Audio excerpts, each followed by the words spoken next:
Okay, what's going on here? All the fish we caught came out of the same hole. This is In Through the Outdoors, and I'm your guide, Chasen Walter.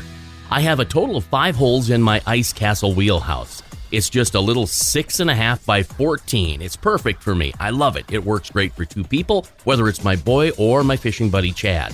We even squeezed a third in it, and it worked quite well. But here's the crazy thing.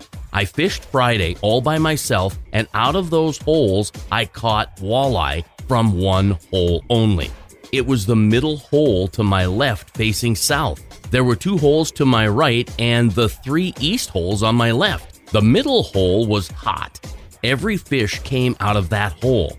All 5 holes are basically about 5 feet apart. I wasn't fishing that particular hole Friday, but I thought, let's change it up. I couldn't fish all 5 holes, I could only fish 4, so I decided to move to that hole and boom, I caught a walleye. I got bit off a couple of times at that hole. I caught a few more walleye, and then my friend Chad came the next day and I let him use that hole. Well, guess what?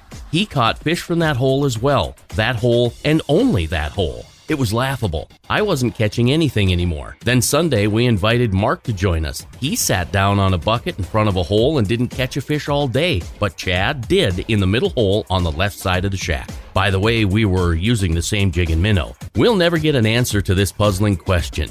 How can you only catch fish on one side of the boat or out of only one hole? Oh, if walleye could only talk. I'm Chasen Walter, and that's In Through the Outdoors. Find more at ChasenWalter.com. Be safe, and thanks for listening. There are over 1,000 episodes of In Through the Outdoors now, with over 100,000 podcast downloads. Between Hooksets is growing too, and coming soon, a new long-form radio podcast called Walleye Radio, dedicated to chasing Walter.